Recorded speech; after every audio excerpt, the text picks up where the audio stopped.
Hey everyone, Emmanuel here. In this video, I want to talk to everybody about speed. So I got this question quite a bit on social media, how the Systema develops speed, because you definitely need to go fast from time to time. There's no doubt about that. But it's the origin of the speed that makes a difference to me. So when I watch really talented people go fast, it almost looks like they're in slow motion. And it's because there's a timing and not a rush, but a timing, a preciseness about their speed. So let me explain to you the two ways I develop speed and kind of my mentality from it, right? So a while ago, I was doing a lot of running. I was competing in some of the marathon series here in Toronto, and also cycling. If those of you who follow me on social media, I do quite a bit of cycling. And when you talk to really good cycling coaches, they will tell you that if you envision the motion of cycling, which is basically circles, right?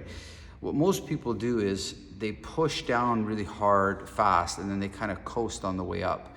But if you think about a circle, and you just think about the motion of the pedals, which is a circle, and you don't fight this because it's a fixed thing. When you start thinking of circles and relax, it's amazing when you relax how much speed comes out of that. So you're looking for relaxed speed because relaxed speed is more repeatable. It also builds less tension in you. So the idea is that we want speed, but we don't want the tension because we want to be precise. When you're tense, you tend not to be as precise. So your ability to work fast, but keep an eye on your nerves and your nervous system, and don't let it jump. Because when it jumps, it's over, guys. Now this has more to do with other aspects, not just speed, but you want to understand at what state your nervous system is in. If your nervous system is jacked up, going fast you might go fast, there's no doubt about it, but you won't be as accurate or precise as you want to be, and that's super critical. We want to get somewhere, and we want to be on time. We don't want to be ahead of it. So think of all the factors that are important with speed.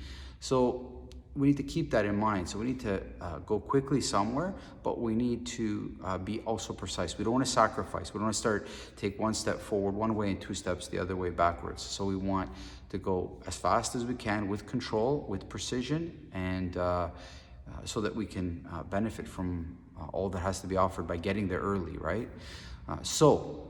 Let me show you how I develop speed with my hands, and then you could apply it to all other aspects. It's the same methodology, okay? So find a wall. Okay, so this is kind of how I do here. I find a nice wall, hopefully not like an amazing, your good wall at home. Just try maybe a wall in the garage or the basement. And start with your hands open. And what I want you to do is just at a normal speed, touch the wall. Let me just see if I can get my hand in the picture there. I'll put my hand, you can see there. So then I'm here, it's just comfy, and I go to the wall. And my main thing is I don't want to slam into the wall. I just want to touch the wall.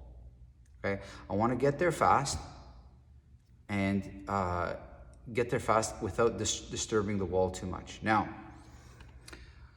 why is that? So think of it, guys. I use this analogy in class. A pilot can take a 1,000-pound plane and bring it towards a runway and place it down on the runway, going from a ridiculously fast speed, and touch it down on the runway very smoothly. So he's developed the skill of going fast. So if you watch an approach onto a runway, it goes very fast, then he slows the plane down, and then just before contact, he speeds up a tiny bit and touches down, okay? So you want your hand to touch down on this wall with control and with the same feeling. So I try to envision like a scale. Let's say a scale has like 5 pounds of pressure, whatever you want to call it. And I want to activate that same pressure. So I'm looking for the pressure. So when I'm here on the wall, when my hand gets there, I don't want it to slam, another time be ahead of it, or I want that consistency of how to go. So that was too hard. There. And you can do the same thing with your fist. I want to get there fast, but I don't want to slam into the wall. I want to just get there. Okay, so I need to measure, right, and make sure that I'm exactly, and I want to go super fast, too hard, there. So you play with that, right? Now I'm sideways, you can face the wall. I mean, it doesn't really matter. The idea is that whatever pressure I agree upon, I need to create that, okay? So you can think of a handshake, it's the same thing. When I'm committed to a handshake, I make almost instantaneously the amount of pressure I'm gonna use reciprocated from the person. The same here, you punch towards the wall. It's not to build up calluses or this kind of stuff on your knuckles. It's that it's hard and it makes a sound. My bag is a little different. It makes a different kind of sound. The wall is a little bit more appropriate. Start with your hands open, and then maybe progress to like a fist. You're looking to go very fast, but you realize that if you go as fast as you possibly can, you're probably gonna smack the wall, which is not what you want right now. You want control, okay? So that's one way to develop it. You can do that with almost anything. Elbows, knees, I mean, maybe not knees, but for sure, hands and feet. And elbow too, you just don't use the point of it. That's the part you use kind of like the side, the more meatier spots of the elbow are forgiving, maybe not so much the knee. But the idea of speed is very similar. So just develop the speed that way. Go fast, but with control, fast with control. The other way I do it is with a ball. Now this is a lacrosse ball, but it can be a tennis ball, it's fine. So what I do is I kind of go towards it. So I throw it in the air and I kind of make the same motion that I punch towards it. And I'm trying to go fast, right? I'm trying to go fast, but I don't want tension. I want to just go towards it. And you realize how much conviction there is to go forward, but there's no tension in my arm whatsoever.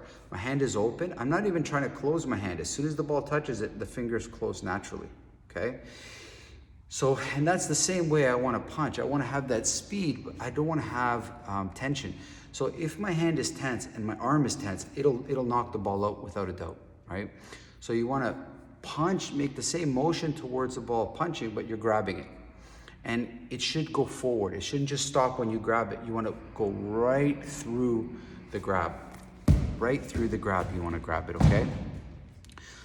So try this. Tennis balls are great. You can bounce them on the ground and then grab them. You can throw them in the air and then punch towards them. The same idea will apply. You want to go fast with control, with the same pressure.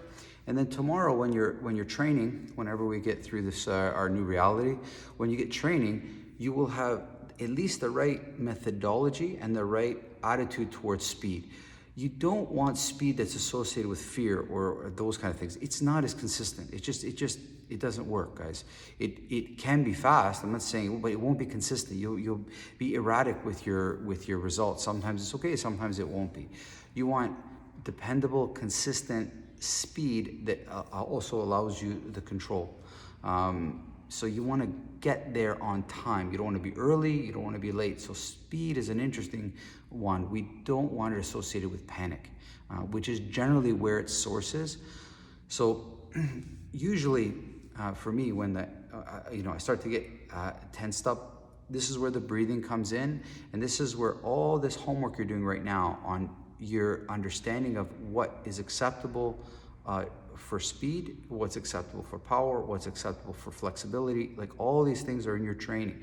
Please do these things now that we are working on ourselves. So hope these two aspects, using the wall and touching the wall as fast as you can without making too much noise with a consistent pressure, and then same with that tennis ball, just kind of punching it in the air, but kind of catching it instead, and fast as you can.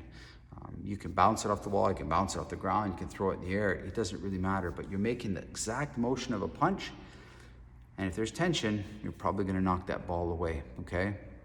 I hope this helps. I hope you enjoyed it on a couple of ways I work with speed. There's a few others, but these are good ones for now, and we can build on them at a later date. So enjoy, let me know what you think, write comments, share, whatever you like, guys, and send me emails if you have any more questions, okay? Thank you so much, see you soon.